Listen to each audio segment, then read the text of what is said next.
I've been doing real estate in Japan for a pretty long time now, and I have to say that about 90% of all apartments and houses have the exact same interiors. I'm talking the same kitchen, the same bathroom, the same floors, everything, and I am sick of it. But this place right behind me has an apartment in it that is very unique. And before I show you that, let's go see the neighborhood.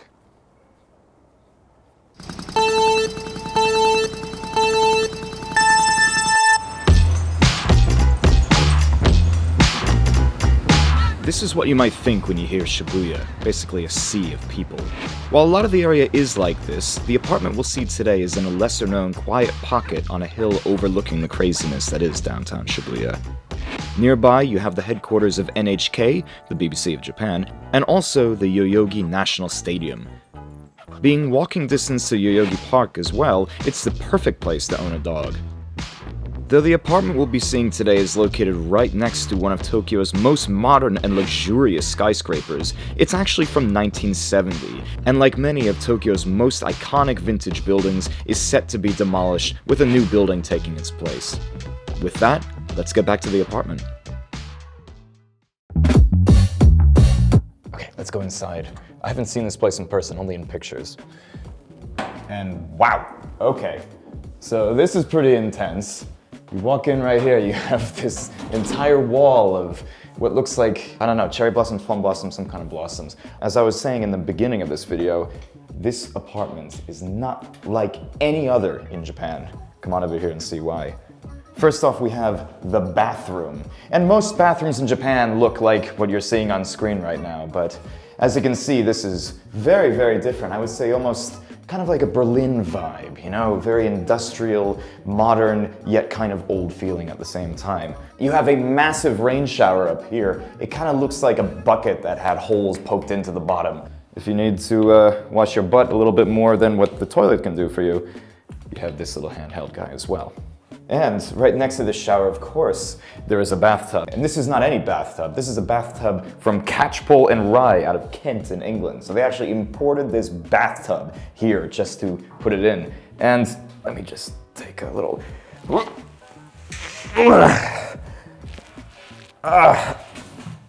It's okay. So the previous owner of this place is completely all over the place. He had an English bathtub, and you have a French shower thing over here with your foie and your chaud and your bain and your douche. And douche, by the way, means shower in French, but let's go see the rest of the apartment.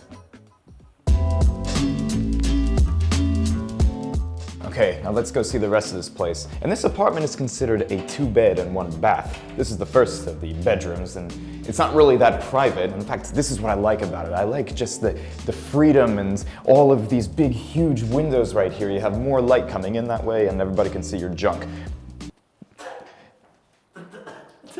It's a very nice... Okay. Over here you can see everything about this place was thought out very, very much, even how they hide the AC unit back here. And this is not just down here, but apparently downstairs as well. And ooh, we also have a big, big walk-in closet.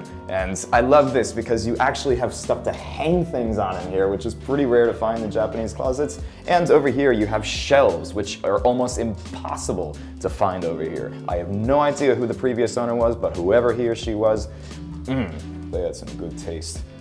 And this is actually a duplex, so let's go see the rest. So coming downstairs in this beautiful Berlin-inspired loft, like, sorry, what are you doing, man? Come on. As I was saying before I was rudely interrupted, one more thing I want to show you about this is the second bedroom. And right in front of this second bedroom is this kind of indoor-outdoor terrace patio kind of thing. It's really just a balcony, but they put the wooden floors in the inside kind of raised to make it feel like you're kind of inside and kind of outside all at the same time. And right next to that, again, these huge floor-to-ceiling glass wall door window things. I just love that. You come on over into here. Come on, get in here. Come on, get in. And you see, it's just this big white room, expansive, great light. The shades are down right now. And also, of course, they've hidden the AC unit up here as well. Now, some of you might be thinking, okay, privacy. There's literally no wall, so everybody can see everything that's going on in here. But luckily, they found a way to deal with that with these nice linen curtains that just go right here. I'm not sure what I would use this as. Would it be maybe my office or my second bedroom or something? Not quite sure, but either way, it's beautiful. Attention to detail is the theme of this apartment, and you can see right here, even the amount of space that they allotted between the raised floor and the door right here when you open it, it is absolutely insane. Now let's go see the most important part of this apartment. So you've seen the 2 bedrooms and the 1 bathroom as well, but you haven't seen the most important part about this apartment, at least in my opinion. And that would be the, not yet. That's the kitchen. We're gonna get to that too. But also the living room. And you can see how spacious and wide and large this is with its herringbone wooden floors. I just love these, and they're very hard to find in Japan. The condition is rough. And one of the interesting things about this apartment is that you are allowed to do anything you want with it. You are allowed to change the layout. You're allowed to paint it any way you want, which is very rare in Japan. And one of the defining things about this living room is right here, the fake fireplace mantle, and I just love having this. It gives a little bit more charm in the room. You know, it doesn't actually work, but you can still put a little faux fireplace in there and have it be warm in here too. Very nice. And over here you have these built-in shelves with, right down here, these little wooden cabinets at the bottom. I just love this shelf. It's made out of hardwood. It's completely handmade, as you can see, and it has a little warping to it, giving it just a little bit more rustic appeal. But my favorite part about this entire apartment is right here. It is the tour de force, the creme de la creme, the best of the best. This kitchen.